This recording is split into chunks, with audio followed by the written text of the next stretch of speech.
دلوں کو اچھا کرنے کے مختلف اعمال لکھے ہیں کہ جن اعمال کے کرنے سے انسان کا دل اچھا ہو جاتا ہے. اس میں وہ فرماتے ہیں کہ مجالست الصالحین سب سے پہلا عمل جس سے کہ دل سنورتا ہے نیکوں کی صحبت. اللہ رب العزت نے بھی فرمایا کونوا مع الصادقین کہ سچوں کے ساتھ ہو جاؤ. حدیث پاک میں ہے المرء علی دین خلیلہ فلینظر احدکم من یخالل. بندہ اپنے دوست کے دین کے اوپر ہوتا ہے تو اچھی صحبت میں بیٹھنے والا یقیناً فائدہ اٹھا لیتا ہے اور بری صحبت میں بیٹھنے والا یقیناً خسارہ پا لیتا ہے. پھر اس کے بعد فرمایا بر الوالدین والدین کے ساتھ نیکی کا معاملہ کرنا. رب کریم نے بھی ارشاد فرمایا وبالوالدین احسانا کہ تم اپنے والدین کے ساتھ حسن سلوک کا معاملہ کرو حتیٰ کہ اگر وہ کافر اور مشرک بھی ہوں تو بھی ان کے ساتھ اچھے انداز سے زندگی گزارو. وصاحبہما فی الدنیا معروفا. دنیا کے معاملات میں ان کے ساتھ اچھائی کا معاملہ برتو. چنانچہ ایک بڑے بزرگ تھے جو صاحب دعا تھے مستجاب الدعوات تھے. ایک بندہ بہت ہی پریشان حال تھا. اس نے سوچا کہ بھئی میں ان کے پاس جاؤں گا, سنا ہے کہ ان کی ہر دعا قبول ہوتی ہے.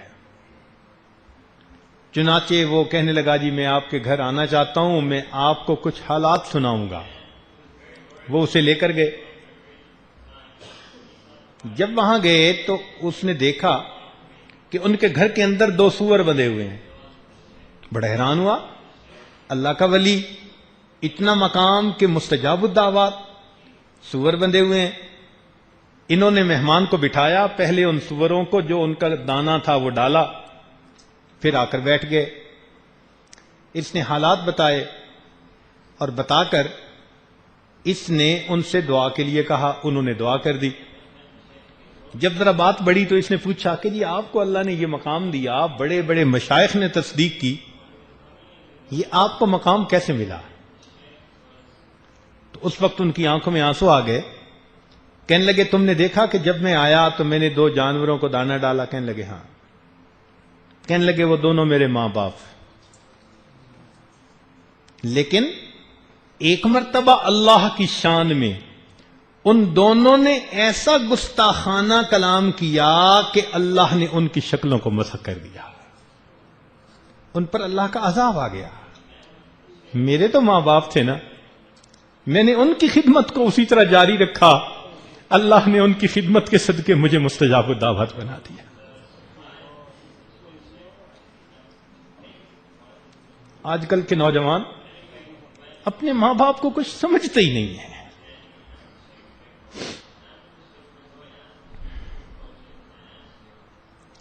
نمبر 3 فرمایا الابتعاد من اہل الفسق والمعاصی.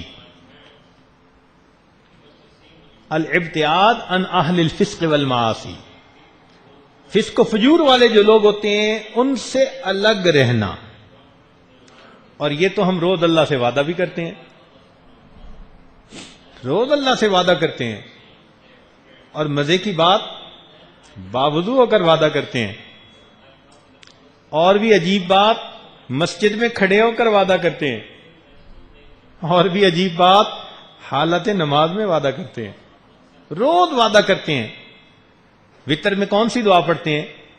وَنَخْلَعُ وَنَتْرُكُ مَن يَفْجُرُكَ, اور صبح انہی کے ساتھ دوستی کر رہے ہوتے ہیں. یہ بروں کی دوستی بندے کو بالآخر ڈبو کے رہتی ہے.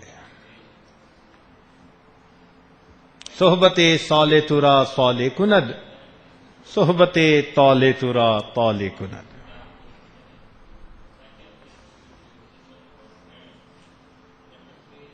ہمارے علاقہ میں ایک بزرگ گزرے ہیں, انہوں نے پنجابی زبان میں بڑا عجیب کلام کیا ہے. سلطان العارفین ان کا نام. ان کا لقب تھا باہو، وہ اپنا لقب کرتے تھے شاعری میں. تو ان کا ایک عجیب مطلب اشعار ہیں. فرماتے ہیں نال کسنگی سنگ نہ کریے تے کون نو لاج نہ لائیے ہو. ہم برے دوست کے ساتھ دوستی نہ لگائیں اور اپنے نسب کو دھبا نہ لگا بیٹھیں. نال کسنگی سنگ نہ کریے تے کون نو لاج نہ لائیے ہو. کوڑے کھو کدی میٹھے نہ ہوندے بھاویں لکھ منا گڑ پائیے ہو. کڑوے کنویں ان کا پانی میٹھا نہیں ہوتا چاہے لاکھوں من اس میں تم جا کر گڑ ڈال دو. جب پانی نکالو گے نا تو نیچے سے پھر کڑوا ہی نکلے گا.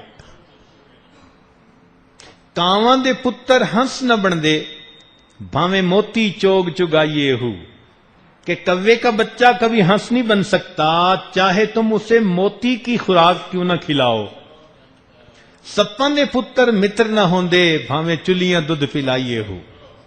اور سانپ کے بچے کبھی وفادار نہیں ہوتے چاہے تم اپنی ہتھیلی پہ لے کر اس کو دودھ کیوں نہ پلاتے پھرو. اور آخر پر فرماتے ہیں تم بے کدیں تربوز نہ ہوندے بھاویں توڑ مکے لے جائیے ہو.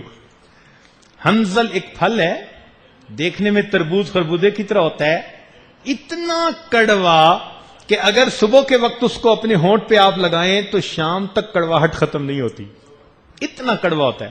فرمانے لگے کہ جو اس طرح کا ہوتا ہے نا اس کو تم لے کے مکے بھی اگر چلے جاؤ تو جا کر تربوز بننے سے وہ رہا.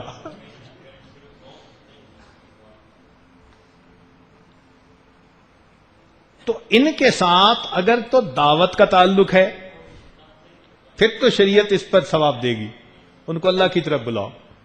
اور اگر مدعو ہو کر جائیں اور انہی کے رنگ میں رنگنے کا مسئلہ ہو پھر شریعت کہتی ہے کہ ایک طرف رہو. چوتھا فرمایا زیارت القبور فإنها تذکر الآخرہ. قبور کی زیارت کرنا اس لیے کہ قبور کی زیارت سے انسان کو آخرت کی یاد آتی ہے، دل کی سختی دور ہو جاتی ہے. پانچواں النظر فی عواقب المفسدین.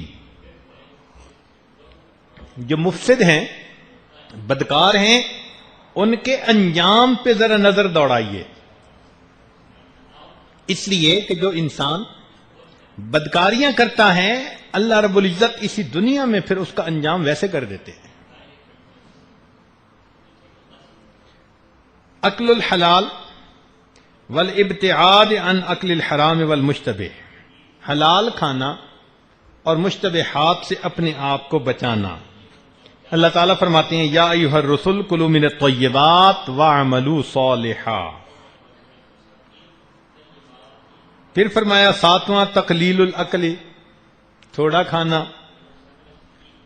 کلو وشربو ولا تسرفو، کھاؤ پیو مگر اسراف نہ کرو. آٹھواں الاکثار من الصیام والتتابع بین الحج والعمرہ. کثرت سے روزے رکھنا اور کثرت سے ایک کے بعد دوسرا حج اور عمرہ کرنا، اس سے بھی انسان کا دل منور ہوتا ہے. نواں کہا قیام اللیل و احیاؤہ بالعبادہ.